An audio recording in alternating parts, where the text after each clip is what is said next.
time out with Higher Power Sports. I'm back up in the attic again today, and obviously got to get outside as soon as I'm done with this and enjoy the day and enjoy tomorrow and Friday. Really, it sounds like it's going to be nice, a little windy maybe on Friday, but so if you're out and about, enjoy that weather, and then all of a sudden, it gets dark right away, when it's nice, but that's all right because we got a few hours here to enjoy the day. And I'll be getting outside as soon as I'm done here and enjoying that. So we're going to get right into it with my guest right away. I'm excited about this guest.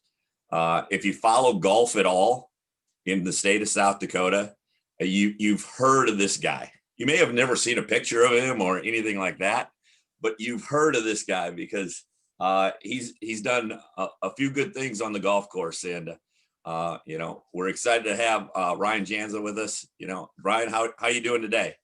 I'm doing real good, Tim. Thanks for having us, or thanks for having me. And probably a good thing there's not a lot of pictures out there floating around. That'll probably be better for everybody. Well, yeah, this is, it's always one of those things that, I have a face for radio, so I probably shouldn't be doing these Facebook Lives things. Be doing a podcast where nobody can see and things like that. So you always do a good job.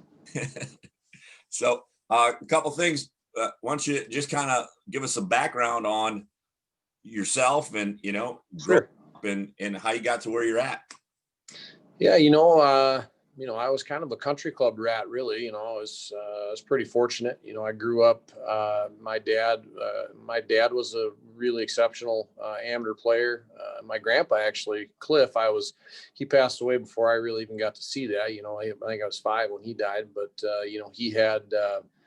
he had some real skill and, kind of made a name for himself in South Dakota golf as well. But my dad really introduced me to the game. I think it started out as an introduction for me, my mom, and my sister. But I was the kind of the lone survivor out of that deal. That's probably a little bit of both, a little bit of my dad's temperament and their tolerance to take it, I guess. I was kind of the survivor, but so, I grew up, from the time I was in diapers, really, I was, had a club in my hand. There's pictures floating around me when I was, 3 years old, dragging an old, persimmon wood around the neighborhood. And so, I think that's, for me, I probably got started because, my dad would if I wanted to spend time with him, that's where he spent his time.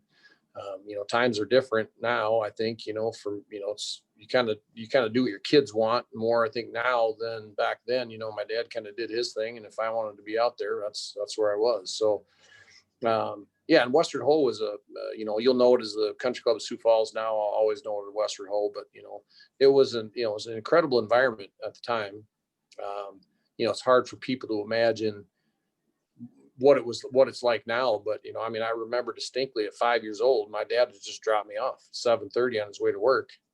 He'd check me into the pro shop, and Pam Hoyland, and there was a whole group of guys. Pat Lockwood is another excellent, unbelievably good amateur player from South Dakota, and he was an assistant there at the time. And Randy Ralston was the head pro, and so they just dropped me off, and that's where I was. I'd hang out in the bag room, make a pest of myself back there, get my clubs down, and then you just kind of had the run of the place.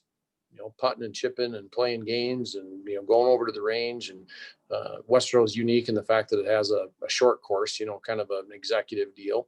And so, I'd run around that thing, a million times. And then my dad would come and, when he got done with work at 5, then we'd play some more. Didn't ever really want to go home. Didn't get to see my mom a lot during the summers or whatever. But, that's kind of really where I kind of cut my teeth on it. And, Western was a unique place. It was, you talk about eras, times, little slivers in time. And, that stretch of, the Dubasars and the list of players that went on to play Division I college golf out of that program, that junior golf program was endless. I want to say there was, north of 15 to 20, kids that played Division I college golf from that club. And that still kind of continues today. So, a huge testament to them. And I always give Randy a lot of credit for that. Yeah.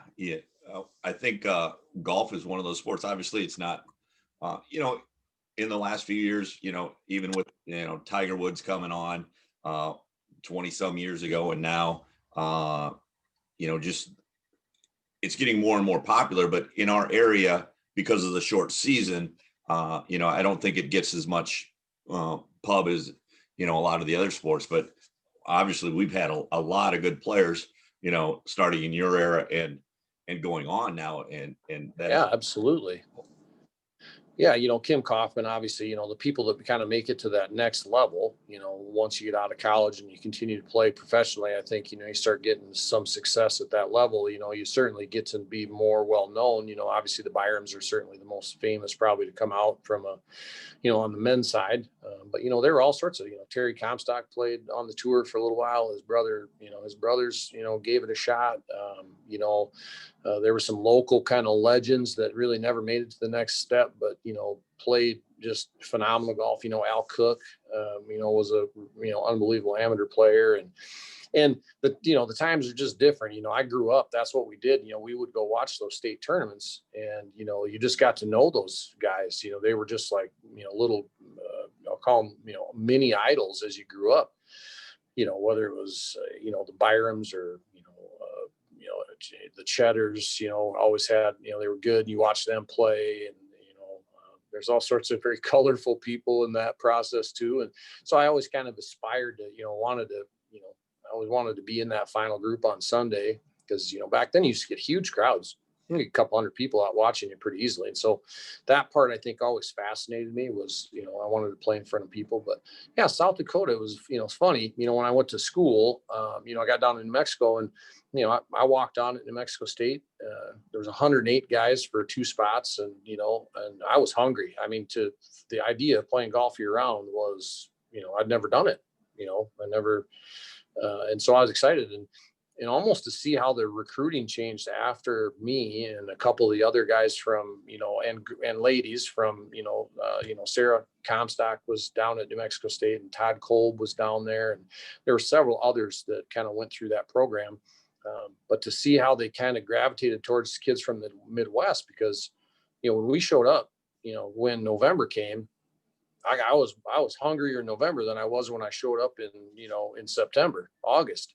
I couldn't wait to keep playing. And the guys from California and the coasts were ready to, pack it in. It wasn't special to them. So, but South Dakota's got a rich history of golf for sure. absolutely. So let's talk about, going down to New Mexico and, getting to play year round.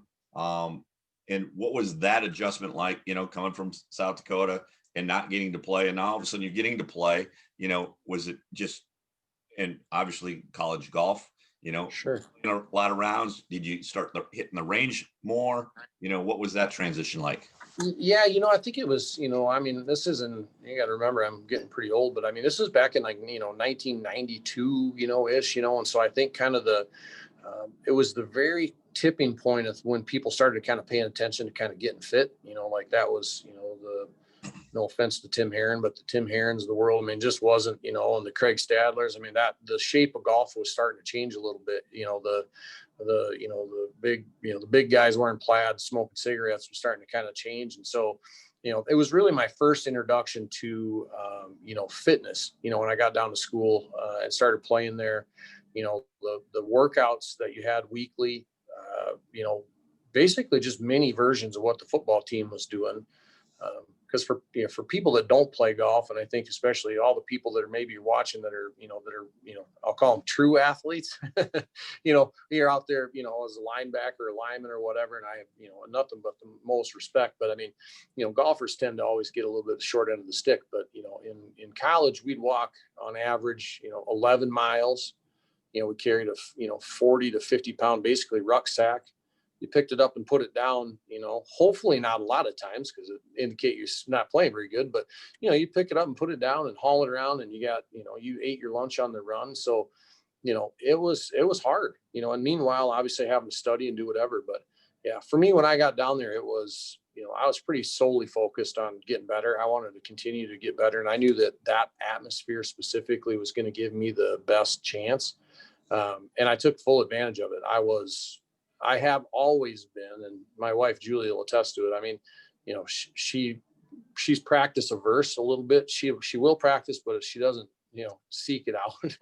Like we go play and she wants to hit, 3 drivers and a couple wedges and she's ready to go. And, I need to get a little bit more loose than that. I need to spin the tires a little bit, but, so yeah, I took full advantage of that down there. I had a good golf coach. We had our own course at New Mexico State. So we had our own university golf course, which we had complete run of, really, total access. And so, yeah, I've been a voracious practicer forever. I honestly really think about, for me, it's therapy, 100% therapy. I mean, if I, good, bad, or indifferent, however my life is going, if I'm feeling good, I want to get out there and I want to, I feel good, the energy's good. And if I'm really down and I'm struggling with whatever, if it's, work or whatever it happens to be, especially now, obviously, with COVID and the strange stuff going on, it was like going to a clinician. You can go out there and put your headphones in and, and hit balls. So, I've always been a big fan. But yeah, New Mexico State was a great spot because we had sun, 364 days a year. Awesome. You mentioned the practice, and I'm like your wife. I want to hit a couple of drivers, and then let's go out and see what we can do today. Sure. I was in the golf business for a while, and while I was at the Minnetonka Club, I had to take the player's ability test, and sure, they gave PAT 3 days to okay, your shift is you just go and practice. Yeah. Before I took it, and after those 3 days, I was like, you know what? I love golf, but I'm not a practicer. Yeah. And it took me a while to figure that out, and really appreciate how much time and effort it takes to get to that next level. Sure. You mentioned being an athlete and God-given talents and all that, but maybe talk about that practice and what to get to dial in a wedge, to dial in a 7-iron, Sure. how far it's going, things like that. Yeah, and I think that's I have that conversation with my daughter Reese, all the time. She's an exceptionally gifted, physically gifted player, and she definitely likes to practice. She works very hard at it, and so we have that battle kind of back and forth. Well, I practice differently, or I learn differently than you, and you might need more reps than me, and so I'm very kind of old school and traditional. That I guess my dad probably kind of, drilled that into me, but, the old bloody hands coming off the range type deal. Well, there is a balance of that. There's quantity, there's quality, just hitting balls to hit balls does you no good. I mean, if you go out there without a plan, it's just like anything, if you go out there with a plan and you execute it and you feel like you accomplished what you wanted to when you got out there, then sometimes your practice sessions are short.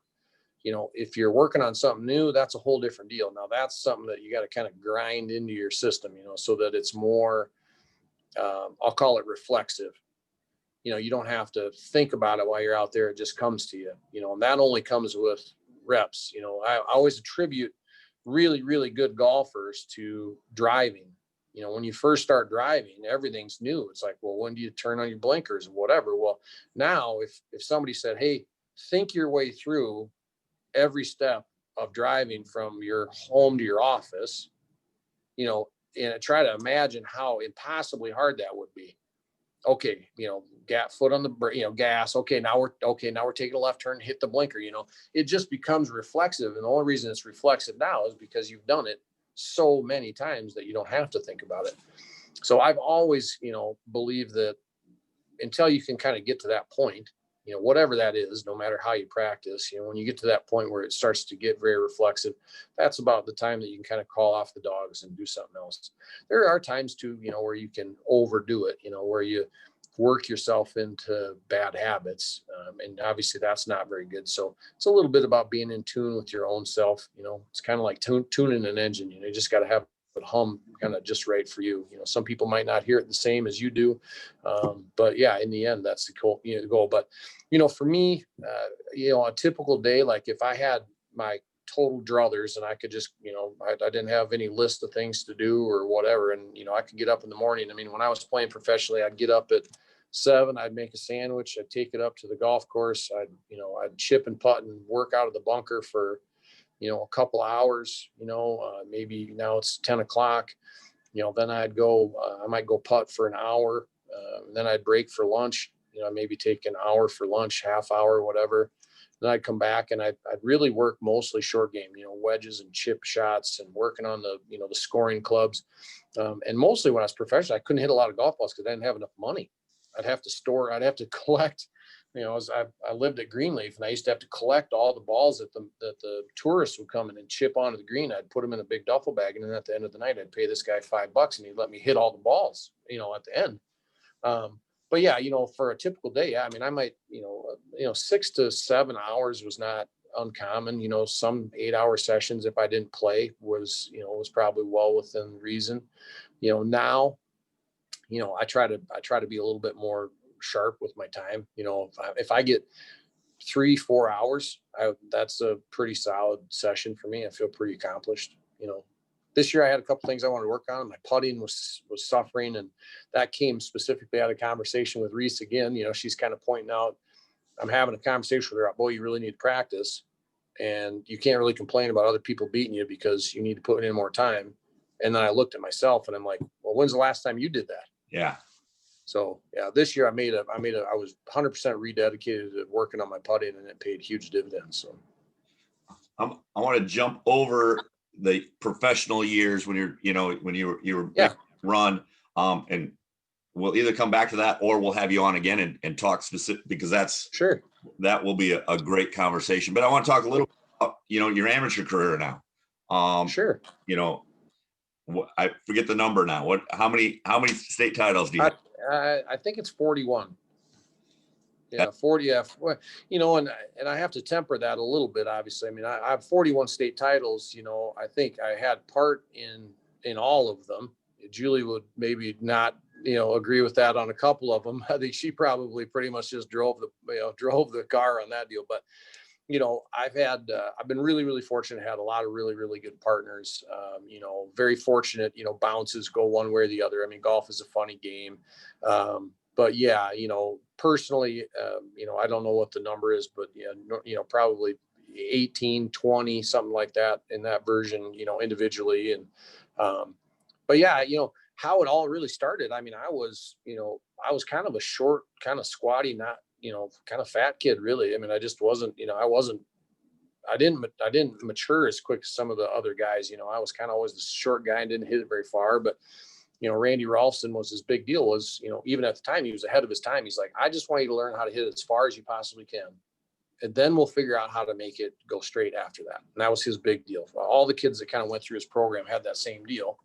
And then later on in life, obviously it paid huge dividends because almost all the kids that came out of that program were bombers. I mean, we just, we hit it way past the guys that we played against. But high school career, I probably didn't get to the point where I was really beating people until I was probably, maybe junior, senior year. I played for Lincoln High School. We had 4 years in a row where we had a championship team. I was fortunate to be part of that. And a lot of that on the coattails of my teammates, Brad Dubasar, Chad Dubasar, Peter Hagen was on the team, Corey Reed. I mean, we set the state record at the time, which has got obliterated since, but I think we shot even par at Brandon for that's when we were counting 4, you're counting 4 out of 5 scores. So you can only drop 1 score. So we were, very fortunate. We were very competitive amongst each other, which helped drive us to be good. But we had huge success in high school. We didn't lose very often. Yankton had a really, really good team. Brian Corton was down there. So we got challenged certainly. But senior year of high school, I played really, really, really well. Won almost virtually everything I played in. And then I got to the state tournament and got beat. The state championship, I lost to Troy Engstrom from Arrow. He was an Arrow Watertown. 3-hole playoff out in Rapid City. We played in the snow. It was brutal. But I think about all that. That's the funny thing about, I think, competitive people as a whole. I think about all the things I've done that I've won, and almost all the ones that come to my memory that are, that I can verbatim remember shot for shot are the ones where I got beat. It's just, that's just funny. It's like, I'm happy I won. It was great. I celebrated obviously at the time because it doesn't happen as often as a guy'd like. But boy, the ones that when you get beaten, you either let it slip out or a guy just takes it from you. Sometimes those stick with you more than anything. But yeah, I think that successful people that eats on them. What's the old Larry Bird quote is, I don't like winning as much as I hate losing type of thing. correct. Yeah. So let's talk about some of the partners you've had during, Yeah. some of the amateurs teams are, tournaments. Are you sticking with one partner? I know you've had a couple, Sure. how has that gone? Well, I'm definitely sticking with my husband wife partner. That's a guarantee. I'm not gonna jump around on that deal. I couldn't find a better wife, and I certainly couldn't find a better partner. But yeah, so a bunch of those, obviously, out of the 41 come from Julie and I. I think we share 10 husband wife championships together. I think we only lost one time. And I do remember that time. Brett and Jenny Coluccio beat us out at out in Rapid City. But we, you talk about kind of the specialness of those. I've played with my wife. Obviously, I've had the incredible fortune of playing with my dad. In the two-man several times. Got so close. Probably one of my biggest golf regrets ever is not winning the state two-man with him. It's still the one state title I have not won. And I mean, we had it 2 years in a row, just about wrapped up, and just incredible play by people coming in to beat us. It certainly wasn't, that we didn't give it a run because we played exceptional the second day, but that's kind of a regret. But just the time that we got to spend on the golf course together, obviously you can't ever get that back. Play with Paul Schock. I've had the number of poor guys I drugged to a runner up in that two-man are starting to add up. This year was Chris Long. We battled hard right through to the end, and we just didn't quite have our best stuff on Sunday. But yeah, it's so funny because you get asked a lot, like, hey, we should play together, and there's times obviously you get that question and you're like, yeah, I got something kind of lined up or whatever. And sometimes people are, they I don't know if it's the two-man stigma. I don't get invited a lot because I think they're like, well, this guy's always a bridesmaid. I mean, why would I want to grab him?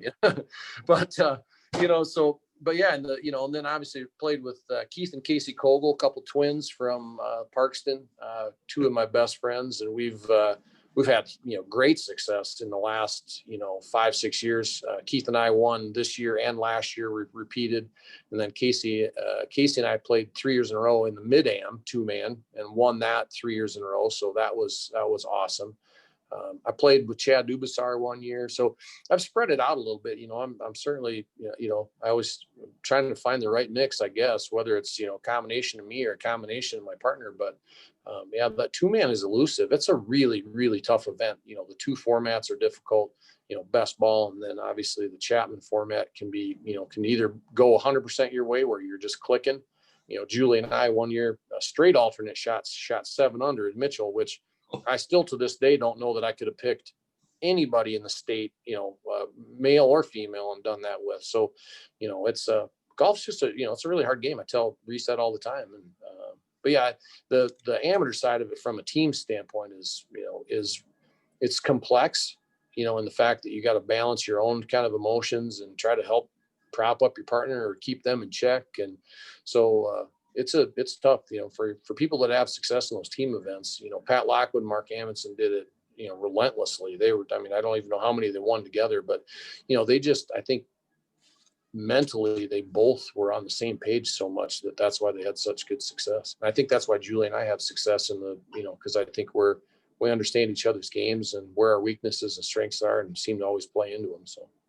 Yeah, and I've had the opportunity to play in groups with Keith and Casey, obviously coming back to playing some Parkston tournament here, and really enjoy with those guys. And it's sometimes you don't enjoy playing with people because they're not playing the way that like the game to be played or things like that. They're awesome as far as they're obviously great players, but they really respect the game and very complimentary to the other teams and all that we're playing in.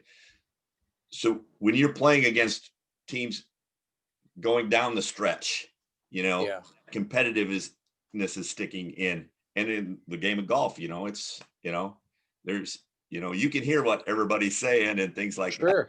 You know, how has that played out? Has it been, you know, enjoyable, or is it taxing on you? Or Yeah. do you thrive on it? Yes, absolutely. There's, people shy away from it. And I mean, I've just my whole life, I want to be in that last group on Sunday coming down the wire where, I mean, every shot is going to be critical. And, and I try to pride myself on, not necessarily, letting that slip away. I was pretty good history of closing when I needed to. But yeah, the funny thing about it, and I've told a couple of people this, Jeff Meyerink from Mitchell is, for those of you that know him, you're very fortunate to know him because he's probably one of the nicest, most humble guys I've ever played golf against. And so the problem as a competitor, and I told him that to his face this year, I said, I have to find a way, whether it's, automatic or invent it. I mean, I got to generate some hate for you so that I can find a way to want to crush you. I mean, I want to find a way to I wanted to send you home crying. I mean, that was always my deal. I don't want to just beat you. I want to just, decimate you. And that was just, for me, that was always the mentality that I went into. It's like, if I got up 1, I wanted to be up 3. And if I got up 3, I wanted to get 5. I wanted it to be a 7-5 match. I didn't want it to be friendly, and when we're done playing golf, we can be friendly, but when I was out there. And so this year, Jeff has had a really strong career, probably the last, 8-10 years, and played exceptionally well this year. And he is like the Iceman. I mean, I've played with a lot of guys that have, they're just their demeanor doesn't change. And Jeff is like, he's like a robot. I mean, he's, so consistent and so focused and truly one of the best putters I've played against on a competitive level. You can be a good putter, but can you be a good putter when you have to be a good putter? And that's when he shines. Brandon Sigmund, his partner in the 2-man, would attest to that. I mean, he's just a super good player when you need him. So yeah, there's been very few times where I've had a lot of, I would say, on course animosity. I've had a couple of instances playing in state tournaments, like match plays in particular, where, guys got out of their lane for sure. That were trying to be, playing, gamesmanship. But I think the problem that they didn't realize is that just fed me more. I mean, it was like, well, it wasn't going to get into my head. It was just going to make me angry. And then I just wanted to beat you more. I already want to beat you. Now you're giving me more motivation. But yeah, golf is a funny game because, it can turn on a dime. You could be, 3 shots ahead and you start thinking about your speech at the end. And next thing you know, it's gone. Yeah. Some guy chips in or holds it from the fairway and you make a bogey and you're like, now what? So, you always try to stay present. I think that's a key for anybody that's playing golf, whether you're an amateur or playing professionally. I think that, that ability to stay in the moment, and not kind of forecast what's going to happen or linger on what did happen. Because that's real easy in golf. You step up on the next tee after you just make double bogey and that's all you can think about. Well, it's over. You can't change the past. You just got to move forward and try to, make it better. But yeah, no, the competition is something and that goes for everything. I don't care. I'm just a competitive person. I mean, whether I'm playing, cards or, be sorry with my kids or whatever. I mean, I wasn't ever going to roll over and let anybody take the W. That's for sure. That's good. Let's talk about some of the players. I don't want to put you on the spot. Yeah. I won't say who's the best player you played with or played against, but who are some of the most talented? Let's go, with the South Dakota guys again. Let's back on and talk about that pros. Sure. And we'll talk about some of those players you played with.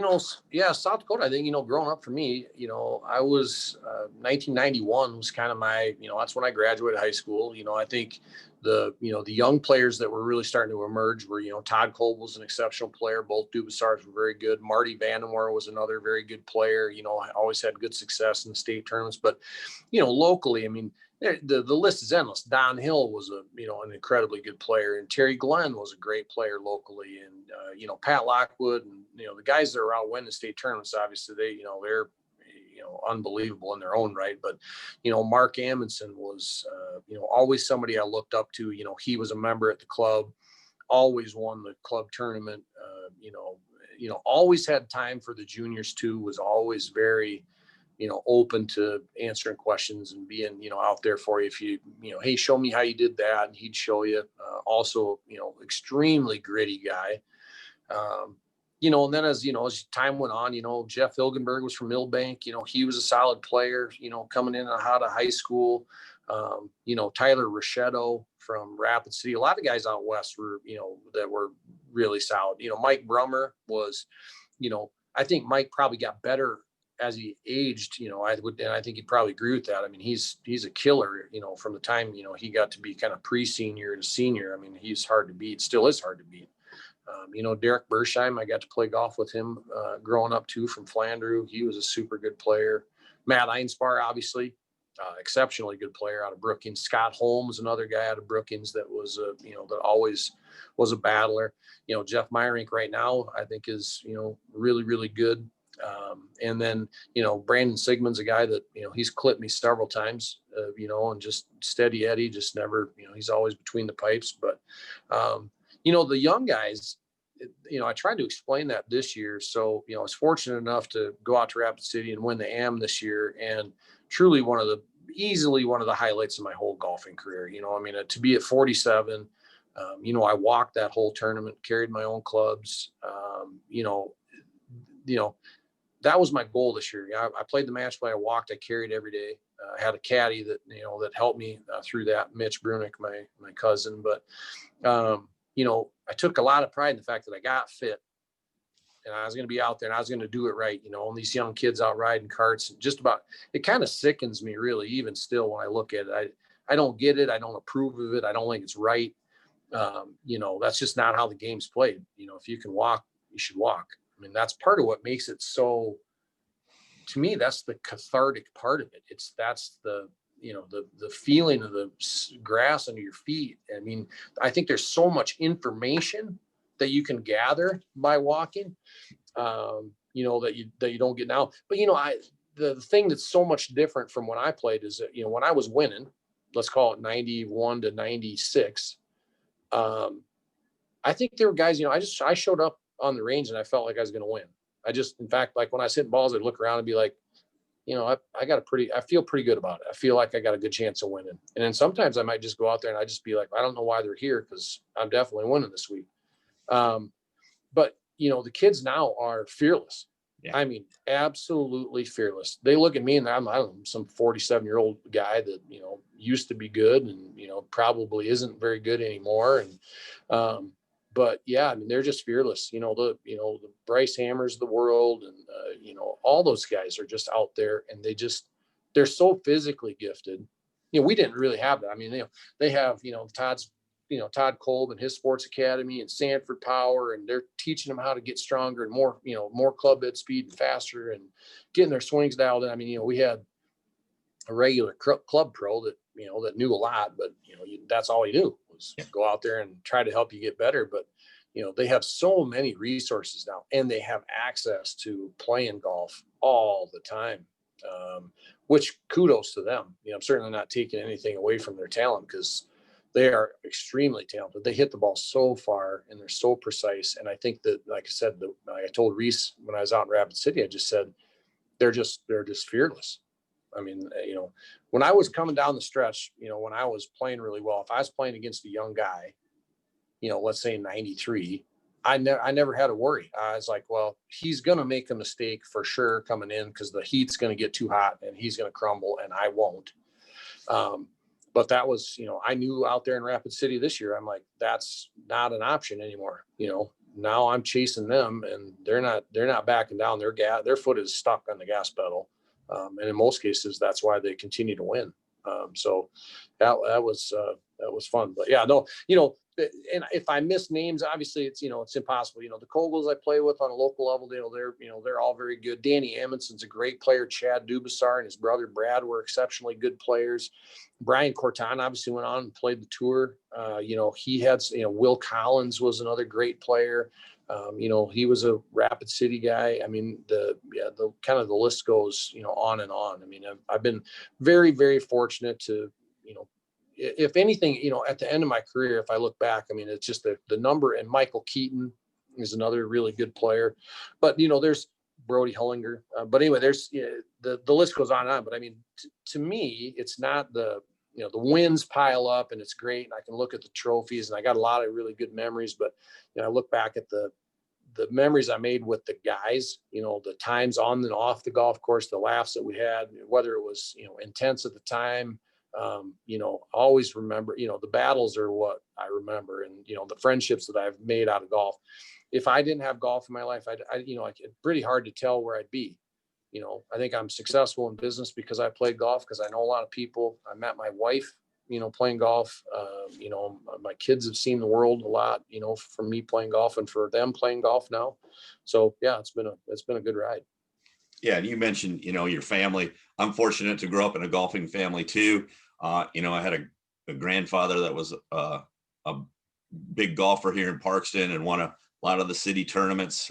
Sure. Some years, my dad's won the city tournament and won the old SDIC tournament. Oh, sure. My brother won a state title, and then there's me, who has never won anything. Just the game of golf and family. Obviously now, with your daughter, just that time, Sure. where you go out, and whether it's on the range for a couple hours or go and play 18 for 4 or 5 hours out there. Yeah. That's a time that other families don't spend together.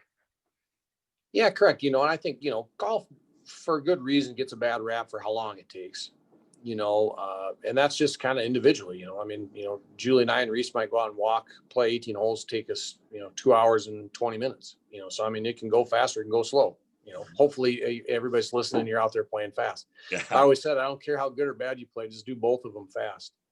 But yeah, the time out there, family obviously has been huge for me. Yeah, play with my dad. My mom didn't play. My mom didn't play a lot of golf, but she was always there to support me and feed me lunches as I'd come home for a pit stop or whatever, and turn me around. And was always one of my biggest cheerleaders. And the amazing thing is that my extended family, my dad's brothers and sisters are all very avid golfers. And my aunt Sue, I don't know, I can't tell you the last time she missed coming to watch me play. I mean, it was, it's just remarkable from the time I was young, I mean, they were out there supporting me, and, and I, people that came to watch that might not even thought it made a big difference, but, seeing their faces in the crowd was, was incredible. But yeah, to be able to, for Julie and I to be able to pass on and share a little bit of what we know with Reese, Isaac started to play early on, but, he was more he'd rather chase ducks, which was just fine, because we'd take him out there and he could chase ducks, and he, we were all together, which was great.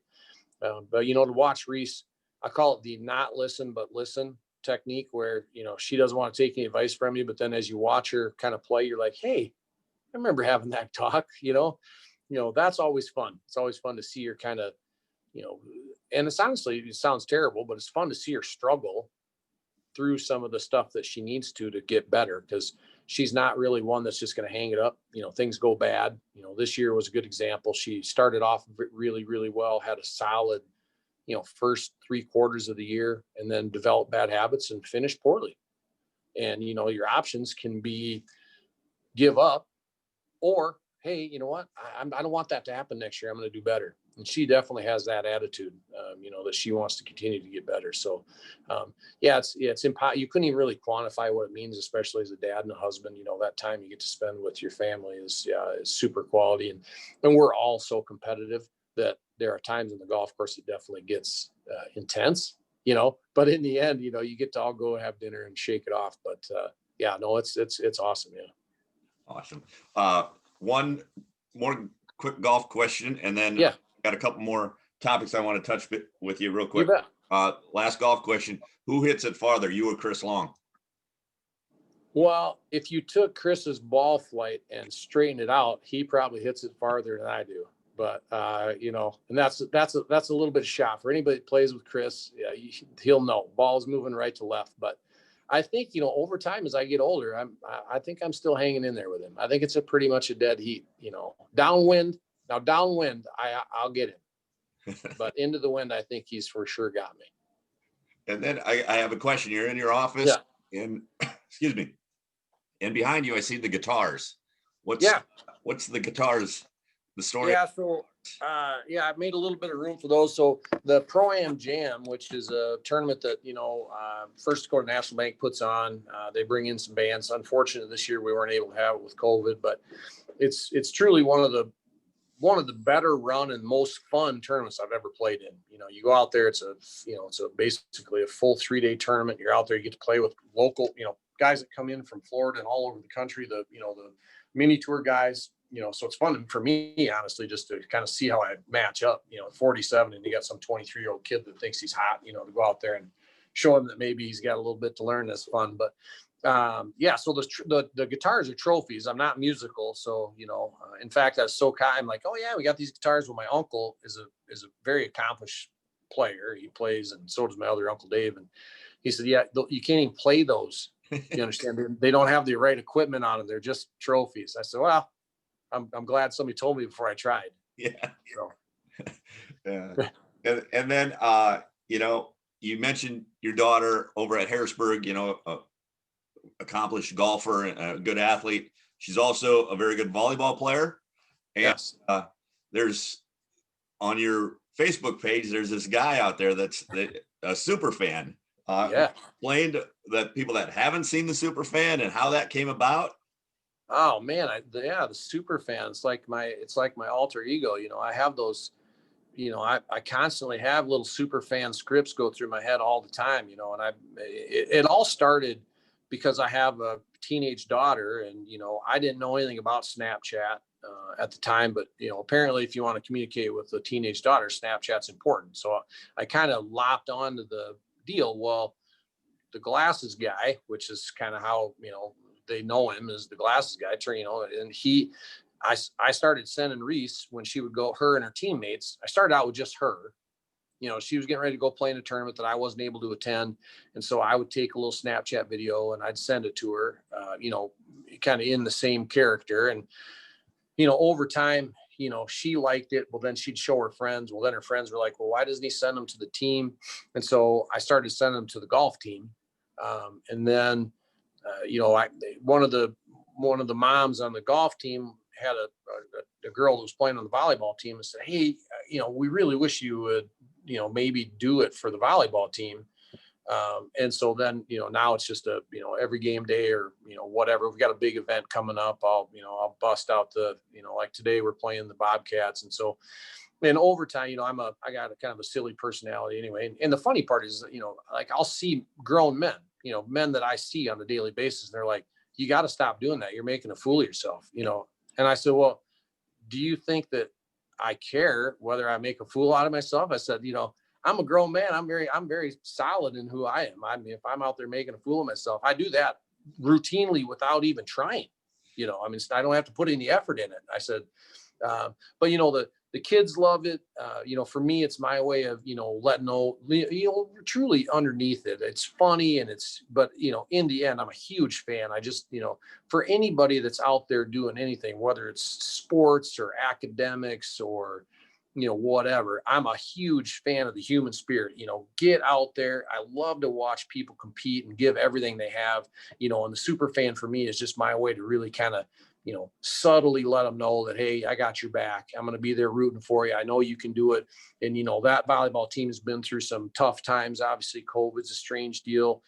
They got a lot of talent. They've been through some different lineups. And, it's an easy way to communicate with those girls. Cause I think, they're going to listen. It's a platform where they're going to listen to you.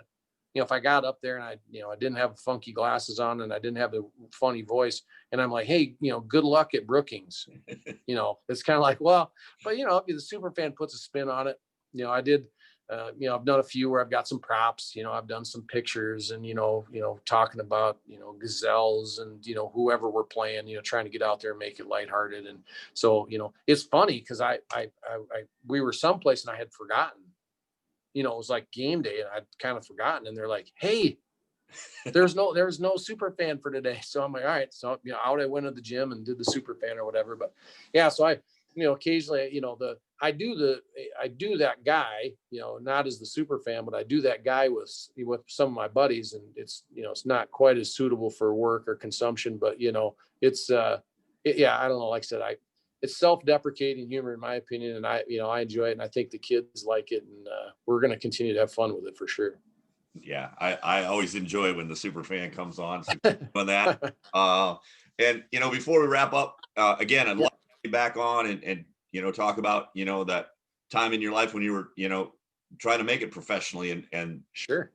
the struggles of that, and how hard that is, and how good those players are that Unbelievable. Yep. tour, and sustain that. And so would love to have you back on Yeah, that. for sure. I'll let you wrap up here in a minute. I just want to say a couple things. In Parkson today, Dwayne Heisinger Booger, he lost his battle with brain cancer. So we're thinking of the Heisinger family. If you don't know the Heisinger family, incredible story. 19 kids, and Booger was the youngest. And I'm guessing, I think he right around 50, somewhere in there. And he was the first one to pass away, the youngest of those kids. Incredible family. His nephew, Riley Reef, plays in the NFL, and just really thinking about everybody in Parkston and the Heisinger family today. So thoughts and prayers go out to you. Obviously, an election going on, so get out there and vote. I don't care who you vote for. Get out there and vote. Enjoy it. I did that. Interesting that they're talking about maybe this being the biggest election as far as percent of people voting, and it's still not even. It's like 63% of people. Yeah. So that blows my mind of everything you've seen on the media about both candidates, and still we only have 63%. Yeah. So get out there and vote, and enjoy the day. I know you get to go golfing tomorrow, it sounds like. So yeah, exactly. I appreciate you announcing that to my bosses. No, that's good. Just kidding. Yeah, I probably would have let them in on the secret. Yeah, you probably maybe take them with and take some money. Yeah, exactly. Well, yeah, like I said, I appreciate it. I'll chime back in on the, get out there and vote. Obviously, there's a lot of people that fought fought hard and lived hard and died, for our right to go out there and exercise our right as Americans. And said, like I said, that's the great thing about it. No matter what side of the aisle you're on, I mean, get out there. It's you don't get a lot of chances in life in general. Go out there and let people know exactly, what you want. And this is your chance to go out there. So yeah, definitely go out there and vote. Again, my thoughts and prayers to the Heisinger family as well. And I appreciate you having me on. You always do such a great job. And yeah, I'd love to come back and talk about, come back sometime and talk to you about that. Yeah, the professional struggles. Cause for those of you that watch it on TV weekly, I don't even know if you can quantify how good they are. Cause it's shocking. Yeah. Absolutely. All right. Well, good luck. Is it at Brandon tonight or at Harrisburg tonight for volleyball? No, we're playing Brookings. Brookings in Harrisburg. Did I say no? Bobcats? I think I said Bobcats. Yep. Yeah. All right. Well, either way, whatever. Come on down, Brookings. We're gonna give you all you can handle. All right. All right. Great day, and enjoy a Harrisburg Tiger win tonight. Sounds good. I appreciate it, Tim. Thanks so much. Thank you. You bet. Bye-bye.